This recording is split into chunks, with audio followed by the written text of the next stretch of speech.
तो हाँ जी, देखो जी, ये इस जातिका की पूजा की जन्म कुंडली या चार्ट है। आपने बोला था आपकी ये पत्नी की कुंडली है और आपने इनके बारे में जो सवाल बोला है कि पुत्र का सुख है या नहीं। पहला सवाल ये है। इसके अलावा आपने बोला दशा कौन सी चल रही है, कौन से उपाय करने हैं, कौन से रत्न धारण करने हैं। तो ये सभी चीज़ आपको मैं विस्तार से समझाऊंगा। और जैसे कि आपकी मैंने पहले कुंडली बनाई है, मैंने आपको बताया था कि कुंडली जो होती है इसमें 12 ग्रह होते हैं। और वो 12 ग्रह यहाँ पे देखो जी मैंने लिख रखे हैं। एक बार फिर आपको मैं थोड़ा सा रिपीट कर देता हूँ। ये जो एक लिखा है ये इस जातिका का पहला घर है और इस पहले घर से इसका हम शरीर देखेंगे, हेल्थ देखेंगे। दूसरा घर धन जोड़ने का है, परिवार का भी है। तीसरा घर छोटे भाई बहन। चौथा घर माता मकान वाहन। पांचवा घर बच्चों का है। छठा शत्रु रो कर्जा। सातवां घर पति का है। आठवें घर से उम्र। नौवें घर से भाग्य। दसवां घर काम काज। 11वां घर है लाभ। और 12वें घर से जो खर्चे हैं वो देखे जाते हैं। मतलब हमने जो कुछ देखना होता है वो हमें घर देखना होता है। अब देखो जी, बात करते हैं भविष्यवाणी की। जो आपका पहला सवाल है पुत्र संतान को लेके कि पुत्र का सुख है या नहीं। तो देखो जी, संतान के लिए हमें कुंडली का पांचवा घर देखना पड़ता है। और जो इसके अलावा और भी काफी चीजें हैं, जैसे कि एक तो पांचवें संतान के लिए पांचवा घर देखेंगे। और जो कुंडली में पुत्र का कारक होता है, पुत्र का कारक ग्रह है गुरु ग्रह। तो पुत्र के कारक गुरु ग्रह को भी हम देखेंगे। इसके अलावा पांचवें घर से पांचवें घर, ये जो पांचवा घर है इससे पांचवा घर बनेगा नौवां घर। इस नौवें घर को भी देखना पड़ेगा क्योंकि भावत भावम नियम के अनुसार हमें पांचवें घर से पांचवें घर को भी देखना पड़ेगा पुत्र संतान के लिए। तो मतलब चार पांच देखो जी चीजें देखनी पड़ेंगी। तो आपको मैं पूरा विस्तार से समझाऊंगा। सबसे पहले देखो जी, पांचवा घर जो संतान का है, पांचवें घर में देखो नंबर कौन सा है, 10। 10 है मकर राशि। मालक इसका बना है शनि। तो हमें इसकी संतान के लिए पांचवें घर के मालक एक तो शनि ग्रह को देखना पड़ेगा। शनि के अलावा पांचवें घर में शुक्र बैठा है, शुक्र को भी देखा जाएगा। कम से कम दो ग्रह तो ये देखने पड़ेंगे। तो अब सबसे पहले मैं पांचवें घर में बैठे शुक्र ग्रह की बात करता हूँ। तो शुक्र ग्रह देखो जी पांचवें घर में बैठा है। ये यहाँ पे शनि के घर में बैठा है। शनि इसका है अति मित्र। ये शुक्र जो शनि है आपस में दोनों अति मित्र है। अब देखो जी, जो आपका सवाल है पुत्र को लेके, क्या होता है ये जो ग्रह होते हैं 9 ग्रह, इसमें से कुछ ग्रह हैं लीड्स ग्रह, कुछ लेड्स हैं, कुछ पुरुष ग्रह होते हैं। और ये जो शुक्र है ये लेड्स ग्रह आता है, ये लेड्स में आता है। और जब भी किसी की कुंडली में, किसी भी कुंडली में पांचवें घर में बैठता है तो लड़कियां ज्यादा पैदा करता है क्योंकि लेड्स ग्रह है। अगर मान लो यहाँ पे किसी का सूर्य बैठा है, मंगल बैठा है, गुरु बैठा है, ये पुरुष ग्रह होते हैं तो ये पुत्र ज्यादा पैदा करते हैं। तो शुक्र इस लड़की की कुंडली में पांचवें घर में बैठा है देखो जी। और ऐसी मैंने काफी कुंडलियां देखी हैं, शुक्र लड़कियां ज्यादा पैदा कर देता है। कि लड़कियां कई होती हैं, 3 4 5। आपको मैं विद प्रूफ के साथ दिखा भी देता हूँ कि शास्त्रों में क्या लिख रखा है। तो शुक्र कहाँ बैठा है, मकर राशि में, कन्या लग्न की कुंडली है। यहाँ पे पढ़ लो आप। कन्या लग्न में शुक्र की स्थिति पंचम स्थान में, ये पूरा लिख रखा है। और यहाँ पे लास्ट में लिख रखा है कि उसकी प्राय 4 या 6 कन्या होती हैं। मतलब लड़कियां ज्यादा पैदा होंगी। अगर लड़की लेगी दोबारा फिर हो सकती है, जब बीच में हो सकता है लड़का भी हो जाए, लेकिन लड़कियां की संख्या ज्यादा होती है। लेकिन देखो जी, मैं एक बार फिर बोलूंगा, लड़की संतान के लिए पुत्र होगा जब लड़की होगी। इसके लिए और भी फार्मूले हैं क्योंकि पुत्र का कारक गुरु भी देखना पड़ता है। अब उसको भी हम देखेंगे। और पांचवें घर के मालक शनि को भी देखा जाएगा। और पांचवें घर से पांचवें घर को भी देखना पड़ता है। अब पांचवें घर से पांचवा घर जो है नौवां घर, और नौवें घर में 2 लिखा है, इस घर का मालक देखना पड़ेगा। तो नौवें घर का मालक कौन है, शुक्र। क्योंकि यहाँ पे देखो जी ये भी शुक्र की राशि है। तो ये भी दिखा रहा है कि लड़कियां ज्यादा होगी नौवें घर से भी, क्योंकि नौवें घर में एक जो राशि है वो शुक्र की राशि है। और शुक्र एक रति ग्रह है। और इसके अलावा इस घर के ऊपर कोई पुरुष ग्रह की दृष्टि नहीं है, या पुरुष ग्रह नहीं बैठा। इसके अलावा देखो जी, हमने शुक्र देखा, लेकिन शुक्र के जो अच्छे बुरे फल हैं वो भी मैं यहाँ पे रिपीट करता हूँ। शुक्र देखो जी इस लड़की का है बहुत ही बड़े लेवल पे अच्छा, इसको देगा अच्छे फल। क्योंकि शुक्र जहाँ बैठा है पांचवें घर में, शनि का घर है। और शुक्र इस कुंडली में अपने जो ग्रह हैं 2, एक तो शुक्र इस कुंडली के नौवें घर का मालक है। नौवें घर से देखा जाएगा भाग्य, इस जातिका का भाग्य कैसा होगा, नौवें घर से देखेंगे। और नौवें घर में 2 लिखा है, 2 है वृष राशि, मालक है शुक्र। तो भाग्य देखा जाएगा शुक्र से। देखो भाग्य चला गया पांचवें घर में, संतान के घर में। शुक्र ये दिखा रहा है कि इस लड़की की संतान पैदा होने के बाद इसका भाग्य साथ देना शुरू हो जाएगा। मतलब इसकी लड़कियां अगर होती हैं वो इसकी इसके लिए किस्मत वाली होंगी। शुक्र उनकी लड़की ग्रह है, लेड्स ग्रह है। तो इसके जब बच्चा पैदा होगा, खासकर बच्ची पैदा होती है, लड़की पैदा, तो लड़की पैदा होने के बाद इसकी किस्मत चमकेगी, को शुक्र ये दिखा रहा है। और शुक्र इस कुंडली की इस घर का भी मालक है, दूसरे घर का। और दूसरे घर से देखा जाता है धन की स्थिति, खासकर धन जोड़ना। और दूसरे घर में 7 लिखा, 7 है तुला राशि, मालक शुक्र, जो कि जहाँ बैठा है 5वें घर में, संतान के घर में, मतलब धन चला गया संतान के घर में। तो शुक्र भाई ये भी दिखा रहा है कि इसकी संतान पैदा होने के बाद, संतान कौन सी पैदा होने के बाद, लड़की संतान पैदा होने के बाद। मतलब लड़कियां ये मत सोचना कि भाई लड़कियां आपके लिए नुकसानदायक है, वो लड़कियां ये दिखा रही कि लड़की आएगी तो लाइफ में धन आना शुरू हो जाएगा, क्योंकि देखो धन चला गया संतान के घर में, भाग्य चला गया संतान के घर में। तो शुक्र भाई ये दिखा रहा है कि संतान पैदा होने के बाद लाइफ में धन आना शुरू हो जाएगा, संतान पैदा होने के बाद भाग्य साथ देना शुरू हो जाएगा। और ये जो संतान है इस लड़की की, ये जो जातिका है पूजा, इसकी जो बच्चे होंगे, खासकर जो लड़कियां होंगी, उनके द्वारा भी इसका भाग्य साथ देगा। मतलब ये इसके भाग्य में सहायक होंगी आगे जाके, आगे जाके भी भाग्य साथ देगा इनके द्वारा। और ये लड़कियां वैसे भी भाग्यशाली होंगी, शुक्र ही दिखा रहा है, ये लड़कियां धनी भी होंगी, धन कमा के भी देंगी। तो शुक्र हमने देखो जी देखा वो अच्छा है, 5वें घर में बैठा है, इस जातिका को, पूजा को पढ़ा लिखा बनाएगा, बुद्धिमान बनाएगा, संतान का सुख अच्छा मिलेगा, शेयर बाजार सट्टा लॉटरी आदि में धन भी इसको दिला सकता है। लेकिन यहाँ पे एक अच्छी बात भी है, बुरी बात भी है। मैंने क्या बोला, अच्छी बात भी है और बुरी बात भी है। क्या है ऐसा, इसके पीछे क्या लिख रखा है, जीरो लिख रखा है, शुक्र के पीछे जीरो लिख रखा है, मतलब शुक्र का जो बल है वो बिल्कुल कम है। तो बल कम होने का फायदा ये है कि जो लड़कियों की संख्या है वो कम हो सकती है, क्योंकि बल उसमें है नहीं। अगर बल ज्यादा होता तो लड़कियां ज्यादा होती, तो बल कम है तो लड़कियों की संख्या कम हो जाएगी। अब देखो जी, लेकिन जो अच्छा फल है वो भी कम हो जाएगा। अच्छा फल क्या है, धन का मालक है वो भी, लाइफ में धन भी आना कम हो जाएगा संतान के बाद, भाग्य भी साथ देना कम हो जाएगा। अब यहाँ पे मान लो अगर ये लड़की, ये जो पूजा है इसने शुक्र के बल को बढ़ा लिया, इसको प्लस कर दिया, 15 कर दिया। और बल कैसे बढ़ता है, इसका रत्न धारण करने से, इसका मंत्र जाप करने से। तो ये दो अगर इसने मान लो उपाय शुरू कर दिए, फायदा क्या होगा, पहले नुकसान समझो। अगर ये दो उपाय करती है, नुकसान ये होगा कि लड़कियां ज्यादा हो जाएंगी, क्योंकि शुक्र का बल बढ़ जाएगा तो लड़कियां की संख्या बढ़ जाएगी, मतलब लड़कियां एक के बाद एक होती रहेंगी। अगर ये दो उपाय करती है, लड़कियां ज्यादा पैदा होंगी। लेकिन ये दो उपाय करने से फायदा क्या होगा, धन आना शुरू हो जाएगा लड़कियों पैदा होने के बाद, भाग्य से देना शुरू हो जाएगा लड़की पैदा होने के बाद। लेकिन अगर इसके उपाय नहीं करती तो लड़कियां कम होगी, मतलब लड़के का भी सुख मिल सकता है। इसके इसलिए मैं बोलूंगा भाई, क्या करना है आपको समझाने का बस मेरा मतलब ये है कि शुक्र का इसने कोई रत्न धारण नहीं करना बल बढ़ाने के लिए, कोई इसका मंत्र याप नहीं करना, कोई इसका पाठ नहीं करना। कब तक नहीं करना, जब तक आपको पुत्र का सुख नहीं मिल जाता, तब तक इसका कोई उपाय नहीं करना। बाद में इसके उपाय करना जब पुत्र आपका हो जाएगा। अब देखो जी, मैं आपको एक पाठ भी बता देता हूँ, संतान गोपाल स्रोत का पाठ है भाई, वो आपने करना है अगर आपको पुत्र का सुख चाहिए। इस जातिका को बोलो, क्योंकि ये शास्त्रों में इसी के लिए लिखा गया, पुत्र के लिए, संतान गोपाल स्रोत का पाठ ये जातिका पढ़े, सुबह शाम ये पाठ पढ़ा करे। अब आगे बढ़ते हैं, क्योंकि 5वें घर का जो मालिक शनि है हमें उसको भी देखना पड़ेगा। और वो कहाँ बैठा है, कुंडली के 6ठे घर में, जो कि एक अच्छा घर नहीं है। लेकिन शनि 6ठे घर में, इसका ये शनि का अपना ही घर है। मतलब शनि के दो घर हैं, एक तो 5वां घर जो कि संतान का घर है, और शनि 6ठे घर में बैठा है वो भी शनि का अपना घर है। यहाँ पे जो 11 लिखा है कुंभ राशि, ये भी शनि की अपनी राशि है। और थोड़ा सा हिस्सा शनि का जो चलत में है वो देखो जी 7वें घर के ऊपर भी है। मतलब शनि आधे फल 6ठे घर के देगा, आधे फल 7वें घर के भी देगा। सवाल की शनि अच्छा जो बुरा, देखो जी शनि रहेगा अच्छा, क्योंकि भी 6ठे घर के जो फल देगा वो कुंभ राशि के हिसाब से देगा, जो कि उसकी अपनी राशि है। और 7वें घर के जो फल देगा उस वो भी, ऐसा नहीं कि 7वें घर में यहाँ पे मीन राशि में चला जाएगा, रहेगा वो कुंभ राशि में। चाहे 7वें घर के फल दे, चाहे 6ठे घर के, कुंभ राशि के हिसाब से देगा, जो कि उसकी खुद की राशि है। तो शनि तकरीबन अच्छे फल ही देगा, वैसे भी योग कारक है। 6ठे घर का अच्छा ये करेगा, 6ठा घर ननिहाल का होता है, इसका जो ननिहाल है उसको भी उसका भी इसको सुख मिलेगा। और संतान के लिए अच्छा है, पढ़ा लिखा बुद्धिमान। लेकिन देखो जी शनि भी 6ठे घर में जाने की वजह से कई बार पुत्र के सुख में कमी कर देता है। लड़कियां ज्यादा होती हैं, पुत्र कम होता है, कई बार ऐसी कंडीशनें बनती हैं। तो यहाँ पे क्योंकि शनि के भी आगे इस जातिका को प्रार्थना करनी पड़ेगी।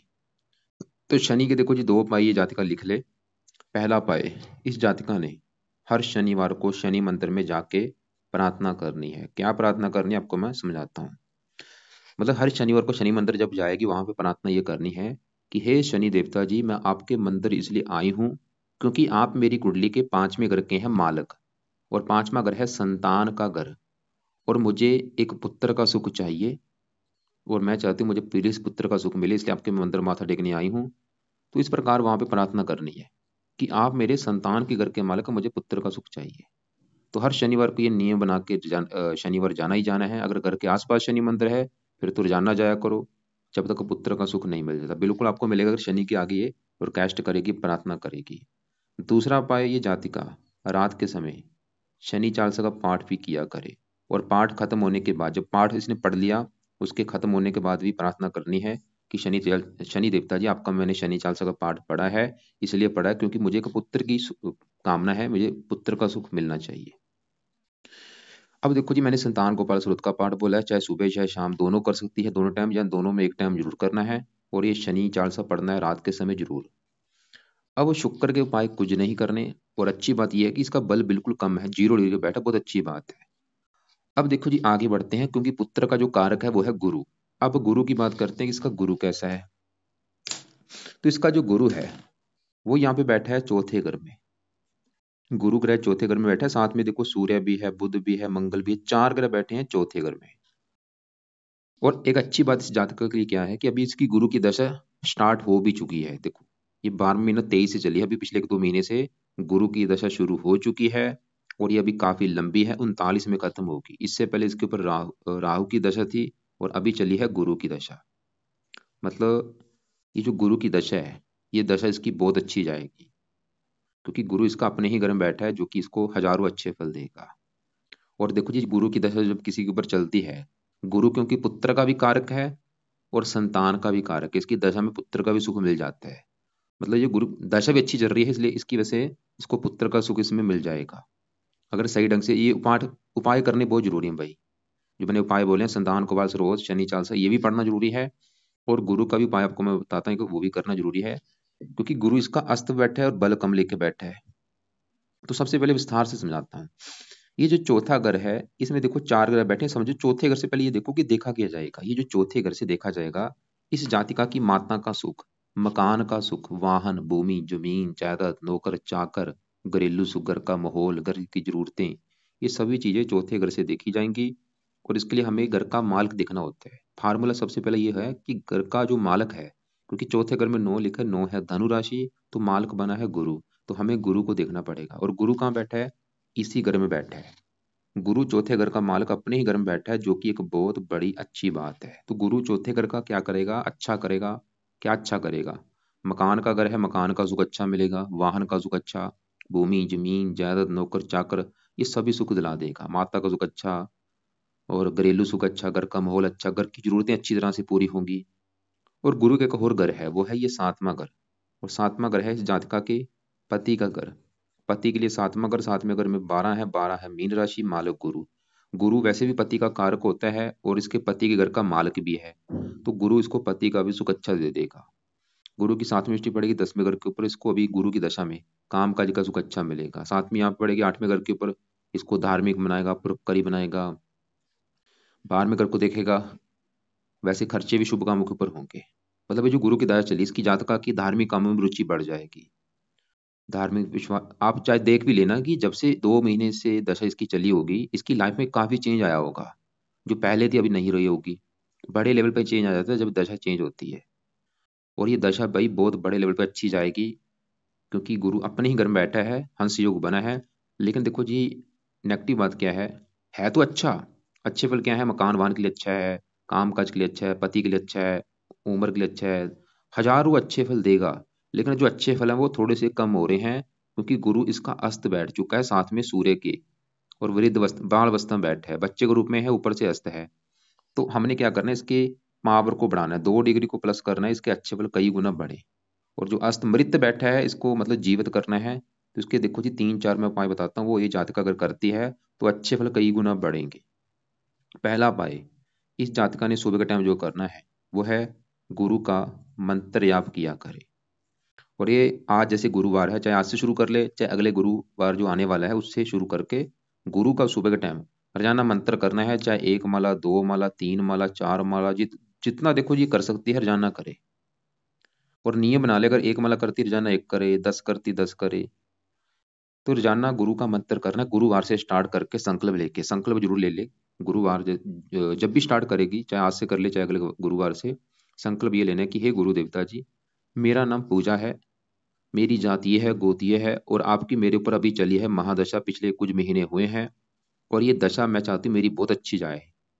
और गुरु देवता जी आप पुत्र के कारक होते हैं, और मुझे मेरी एक कामना पुत्र को लेके है, मुझे पुत्र का सुख मिलना चाहिए। तो मैं चाहती हूँ आप प्लीज मुझे एक पुत्र का सुख मिले, इसलिए आपका मैं रोजाना मंत्र जप करूंगी, और आपके जो अच्छे फल हैं वो कई गुना बढ़े, बुरे फल मुझे ना मिले।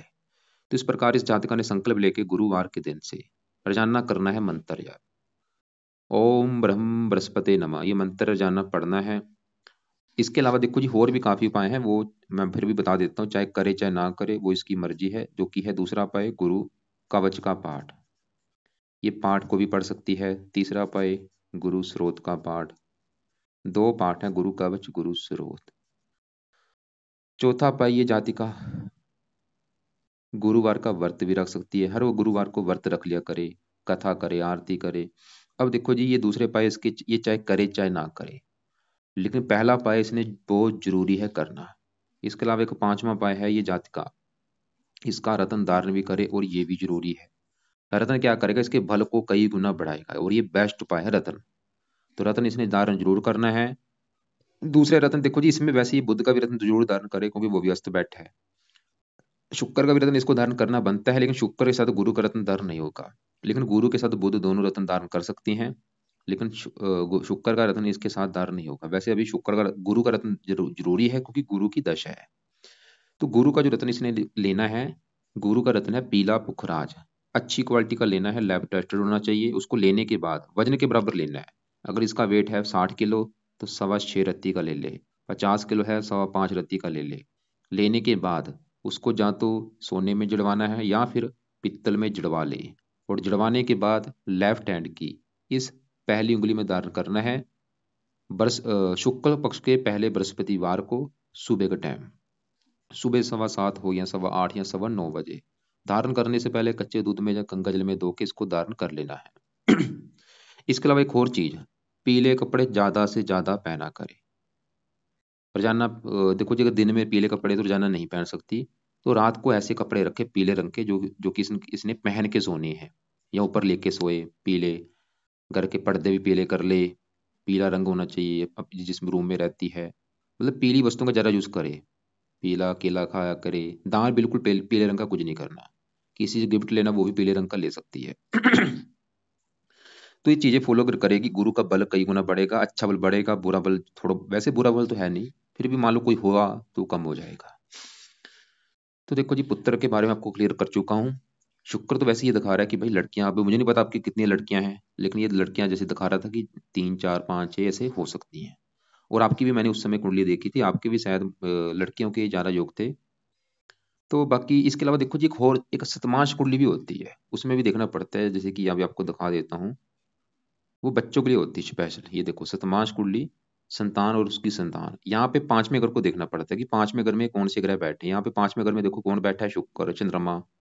और शुक्र कौन सा है, लेडीज ग्रह, वो पांचवें घर में बैठा है। और चंद्रमा है लेडीज ग्रह, वो भी पांचवें घर में, संतान घर में। और शनि भी यहाँ पे बैठा है नपुंसक। मतलब कमाल की बात है, वहां पे भी ये दिख रहा है कि भाई कन्या ज्यादा पैदा होगी।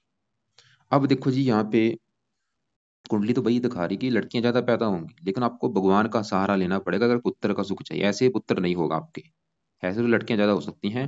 तो पुत्र सुख कैसे होगा, आपको भगवान की पूजा उपासना। मतलब भगवान क्या है, भगवान मतलब जैसे मैंने अभी बोला, एक तो संतान गोपाल स्वरूप का पाठ हो गया, एक शनि के आगे रिक्वेस्ट करनी है, शनि चालीसा पढ़ना है, शनि मंदिर जाना है, वहां पे प्रार्थना की जाए, गुरु के आगे रिक्वेस्ट की जाए कि आप पुत्र के कारक हैं, हमें पुत्र का सुख मिले। तो इन उपायों की वजह से, और ये उपाय पहले करने हैं कुछ महीने, उसके बाद ट्राई करनी है बच्चा लेने की। पहले उपाय करो 2 3 महीने, 5 6 महीने, 6 महीने, उसके बाद आप ट्राई करना संतान लेने की। तो ये संतान का आपका सवाल क्लियर हो चुका। अब आगे बढ़ते हैं, दूसरे ग्रहों की भी बात कर लेता हूं मैं। जैसे कि इसका देखो जी, यहाँ पे चौथे घर में गुरु के साथ सूर्य बैठा है। सूर्य देखो जी, इस कुंडली के 12वें घर का स्वामी है, ये है इस कुंडली में मार्केश। 12वां घर अच्छा घर नहीं होता, खर्च का घर है, हानि। खर्च चला गया चौथे घर में, हानि चलेगी चौथे घर में। सूर्य अपनी दशा में चौथे घर को खराब करेगा, चौथे घर की हानि करेगा। चौथा घर जैसे माता का है, ये अपनी दशा में माता की हानि कर सकता है। मतलब माता को बीमार कर सकता है या माता के ऊपर खर्चा बढ़ा सकता है, मकान वाहन की हानि कर देगा अपनी दशा में सूर्य। लेकिन अच्छी बात है कि सूर्य इसका पहले ही बाल अवस्था में बैठा है, 0 डिग्री का बैठा है, उसमें बल ही नहीं है। जो बुरा फल देना है वो बल बिल्कुल कम है। फिर भी सूर्य का जो उपाय है खासकर सूर्य की दशा में कर सकती है, जो कि है सूर्य का ये जो पाठ है, सूर्य कवच स्रोत, उस समय करे जब इसकी दशा कभी चलेगी। सूर्य को जल भी दे सकती है उस समय सूर्य की दशा में, अभी भी जल दे सकती है, खासकर संडे को सूर्य को जल दे दिया करे। वैसे इसको ज़्यादा भी फोकस चाहे ना करे, क्योंकि अभी देश की दशा तो जो है नहीं। अब देखो जी, इसी घर में बुध बैठा है और बुध भी इसका बड़े लेवल पे अच्छा है। बुध इस कुंडली के इस घर का मालक है, 10वें घर का, और ये पहले घर का मालक है। और बुध इस पूरी कुंडली का मालक भी है, लग्नेश भी है। 10वां घर है इसके काम काज का घर, पिता, सरकार, मान प्रतिष्ठा। और 10वें घर में 3 लिखा है, 3 है मिथुन राशि, मालक है बुध। तो इन 4 चीजों के लिए बुध को देखना पड़ेगा, जो कि चौथे घर से 7वीं दृष्टि से अपने 10वें घर को देख रहा है। तो बुध 10वें घर का कर रहा है अच्छा, वो ये दिखा रहा है कि इसको काम काज का सुख बहुत अच्छा है। और अगर ये जाति का काम काज करनी चाहती है, बुध से जुड़े काम काज भी कर सकती है। पिता का सुख अच्छा मिलेगा, मान प्रतिष्ठा अच्छी, सरकारी कामों के लिए अच्छा है। सूर्य भी सरकार का कार्य का, वो भी 10वें घर को देख रहा है, मंगल भी। वैसे इसके देखो जी, काम काज की रिगार्डिंग कुंडली बहुत अच्छी है। ऐसे लोग मैंने देखे हैं सरकारी नौकरी में भी होते हैं, या सरकार से जुड़े कोई काम करते हैं, या राजनीति में होते हैं। तो बुध अच्छा है, और बुध इस पहले घर का भी मालक है। पहला घर इस जातका का शरीर है, सेहत, स्वभाव, रंग रूप, पर्सनैलिटी। और पहले घर में 6 लिखा, 6 है कन्या राशि, मालक बुध। तो पहले घर की चीजें भी बुध से देखेंगे। और बुध अच्छा है, वो ये दिखा रहा है कि भाई हेल्थ अच्छी होगी, पर्सनैलिटी अच्छी, सेहत अच्छी, स्वभाव अच्छा, रंग रूप अच्छा, बुद्धिमान होगी। और बुध चौथे घर का भी अच्छा करेगा, मकान वान का सुख अच्छा।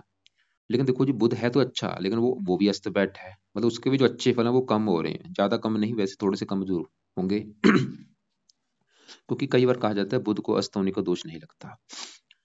तो बुध के सवाल है कि बुध के क्या उपाय किए जाएं। तो बुध का देखो जी, पहला उपाय, इस जातिका ने बुध का भी पन्ना रत्न धारण करना है। और पन्ना रत्न देखो जी, चाहे बाद में कर ले, पहले गुरु का पुखराज कर ले पन्ने को, चाहे साल 2 3 साल के बाद भी कर ले, कोई बात नहीं। और पन्ना भी जो धारण करना है वो वजन के बराबर होगा। अगर वेट है 80 किलो, तो 8.25 रत्ती का करना है। 70 किलो है तो 7.25 रत्ती का करना है। और उसको लेने के बाद चांदी में जड़वाना है, सिर्फ चांदी में जड़वा के दान करना है, शुक्ल पक्ष के पहले बुधवार को। सुबह का टाइम दान होगा, सुबह 7:15 या 8:15 या 9:15 लेफ्ट हैंड की इस छोटी उंगली में। और धारण करने से पहले कच्चे दूध में या गंगा जल में धो के इसको धारण करना है। दूसरा उपाय, ये हरे रंग के कपड़े भी ज्यादा यूज कर सकती है। पीले ज्यादा यूज करे, हरे ज्यादा यूज करे। और इसके अलावा इसका मंत्र भी है, वैसे अभी मंत्र इसका चाहे रहने दे। अब देखो जी, इसी घर में मंगल बैठा है, और मंगल इस कुंडली में अति मार्किश है। ये है इस घर का मालक, 8वें घर का और तीसरे घर का। मंगल एक अच्छा फल ये देगा, इसकी उम्र जरूर लंबी कर देगा, क्योंकि ये दो 8वां घर उम्र का है, और 8वें घर से 52 नियम के साथ तीसरा घर भी उम्र का होता है। दोनों घरों का मालक मंगल है। मंगल का देखो जी, दान नहीं करना, क्योंकि उम्र कम होगी। और मंगल इसकी उम्र काफी लंबी लेके बैठा है। और मंगल वैसे मित्र राशि, फिर भी चौथे घर का अच्छा, मकान वान के लिए अच्छा है। लेकिन ये कुंडली थोड़ी सी मंगलिक बना के बैठा है, पति से मनमुटाव होता रहता है, काम काज के लिए अच्छा नहीं है। 11वें घर को नीच राशि, और भी फिलहाल इसकी दशा नहीं है। इसके भी उपाय अभी चाहे रहने दे, लेकिन एक उपाय ये कर सकती है, जो कि है हनुमान जी की पूजा उपासना कर सकती है। ज्यादा नहीं, मतलब जैसे जब मंगलवार होता है उस दिन माथा टेकने जा सकती है हनुमान जी के मंदिर, उससे भी मंगल अच्छा रहेगा। उस दिन हनुमान चालीसा पढ़ सकती है। तो मंगल का दान नहीं करना। अब देखो जी, हमने चारों ये देखे, शुक्र देखा, शनि देखा। अब पहले घर में जो राहु और चंद्रमा बैठे हैं, इनकी मैं बात करता हूँ। और अभी जो गुरु की अभी दशा चली है, इससे पहले इसके ऊपर दशा किसकी थी? राहु की। तो सवाल कि राहु इसका है कैसा, उसकी दशा कैसी गई होगी। इसकी कुंडली में देखो जी, ये हिस्सा जो है ये खाली है। राहु और केतु को, ये मतलब कुंडली में काल सर्प दोष बना हुआ है। एक हिस्सा जब खाली होता है, सभी ग्रह एक साइड में राहु केतु के होते हैं, तो काल सर्प दोष बन जाता है, जो कि इसकी कुंडली में बना हुआ है। और ये दोष की वजह से होता क्या है, इसकी वजह से लाइफ में स्ट्रगल, चिंता, भाग दौड़, परेशानियां आती हैं। और ये दोष ज्यादा एक्टिवेट किसको करता है? जिस घर में बैठा होता है। जैसे इसका केतु कहाँ बैठा है? 7वें घर में, पति घर में। तो ये पति से मनमुटाव कराएगा। राहु कहाँ बैठा है? पहले घर में। हेल्थ खराब करेगा, दिक्कतें, परेशानियां, रुकावटें।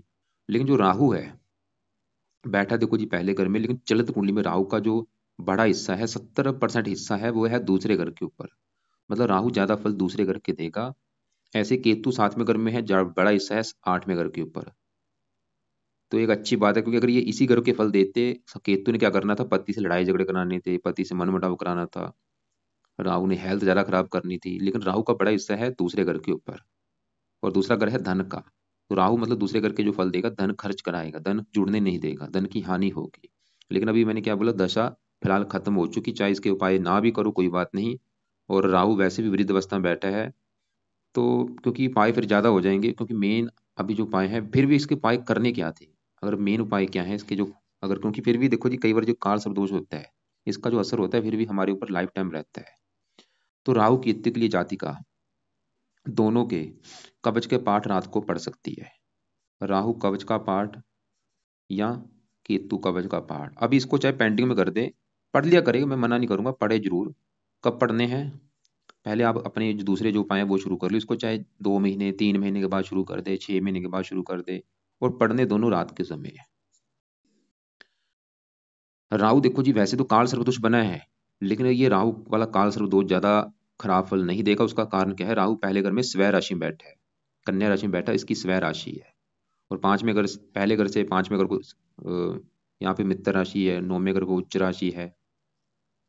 लेकिन थोड़ा सा पति से मनमुटाव कराएगा ये, लेकिन बड़ा हिस्सा दूसरे घर के ऊपर है, तो इसकी वजह से दूसरे घर के ज्यादा फल देगा, धन को लेकर दिक्कतें, धन खर्च होगा। तो ये आप उपाय इससे करवा सकते हैं, राहु कवच का पाठ और केतु कवच दोनों पाठ इसको आप बोल सकते हैं कि पढ़ लिया करे रात के समय, चाहे इनको सुन लिया करे। तो ये है देखो जी कुंडली का फल। देखो एक बार मैं फिर रिपीट करता हूँ मैंने अभी क्या क्या बोला है। सबसे बड़ा अभी जो असर है गुरु का है, तो गुरु के उपाय ज्यादा करने हैं, जिसमें से मैंने बोला है मंत्र जाप, गुरु कवच, गुरु स्रोत सुबह के टाइम। कवच स्रोत इसकी मर्जी, लेकिन कर लेगी अच्छी बात है, 2-2 मिनट के पाठ है, चाहे इनको सुन लिया करे चाहे पढ़ लिया करे। वर्त इसकी मर्जी है, रख लेगी अच्छी बात है, नहीं तो कोई बात नहीं, क्योंकि देखो जी मेरा काम तो है बताना। पीले कपड़े ज्यादा यूज करने हैं, रत्न भी इसका धारण कर ले जब भी बजट होगा, और मंत्र जरूर शुरू कर दे गुरुवार से, ये तो करना ही करना है। इसके अलावा मैंने उपाय बोले हैं शनि के। शनि का इसलिए बोला है ताकि इसको संतान का सुख मिले, और कोई करनी है। शनि के उपाय क्यों बोले हैं, ताकि पुत्र का सुख मिले, पुत्र की कामना करनी शनि मंदिर में जाके, और शनि चालीसा का रात के समय पाठ पढ़ना जब तक पुत्र का सुख नहीं मिल जाता। इसके अलावा मैंने संतान गोपाल स्रोत का पाठ बोला है पुत्र के लिए। शुक्र का भी कोई उपाय नहीं करना, और सूर्य का कुछ नहीं करना। बुध का हरे कपड़े ज्यादा पहने, बुध का पन्ना भी धारण कर सकती है, और इसका मंत्र चाहे रहने दे। मंगल के लिए मैंने बोला है हनुमान जी की पूजा पाठना मंगलवार को खासकर कर सकती है। और बाकी यहाँ पे जो राहु है, ये राहु केतु वाला जो काल सर्वदोष है, ये देखो जी लाइफ में बहुत सारी दिक्कतें पैदा करता है। फिलहाल दशा खत्म हो चुकी है, फिर भी राहु केतु का ये पाठ दोनों पढ़ सकती है। और यहीं पे बैठा है चंद्रमा, अब इसकी बात करनी बाकी है। चंद्रमा इस कुंडली किस घर का मालिक है, 11वें घर का। 11वां घर लाभ, इच्छा पूर्ति, आमदन। तो 11वें घर में 4 लिखा मालिक है चंद्रमा, कहाँ बैठा है, पहले घर में, बुध की राशि। चंद्रमा देखो जी है तो अच्छा, लेकिन वो साथ में राहु के बैठ चुका है, इसकी वजह से इसे कहते हैं ग्रहण दोष, चंद ग्रहण दोष बना है। और इसका दोष का सबसे बड़ा नुकसान क्या होगा, ये जातकों को मानसिक चिंता देगा, कई बार डिप्रेशन का शिकार भी बना देता है। मानसिक रोगी होते हैं ऐसे लोग, मानसिक चिंता, मानसिक परेशानियां, माता संबंधी कई बार दिक्कतें आती हैं। तो इसलिए चंद्रमा का भी इस जातिका ने सुबह के टाइम उपाय जरूर करना है, जो कि है चंद कवच का पाठ। वो भी आप लिख लो कि सुबह के टाइम ये जातिका ने पाठ पढ़ना है, चंद कवच का पाठ, ताकि मानसिक चिंता से बचे, इसकी आमदन भी बढ़ेगी, इच्छाएं पूरी भी होंगी, कई फायदे होंगे। अब यहाँ पे सवाल कि राहु केतु का दान करना है या नहीं। देखो जी राहु केतु के दान चाहे रहने दे, खाली पाठ कर लिया करे। दान देखो जी मैंने आपको सिर्फ किसी का नहीं बोला, और दान फिलहाल कोई मत करे भी। अगर करना है, सूर्य का दान संडे को थोड़ा बहुत कर दिया करे, लाल रंग का दान संडे के दिन कर दिया करे। बाकी फिर आप ऐसा करना, फिर भी जो आपके कोई सवाल होंगे, कोई बात समझ ना लगी हो, लिख लेना, कॉल करके मुझे पूछ लेना। कॉल आप मुझे कल कर लेना, दोपहर 1-2 के बीच में, या शाम 6-7 के बीच में कर लेना।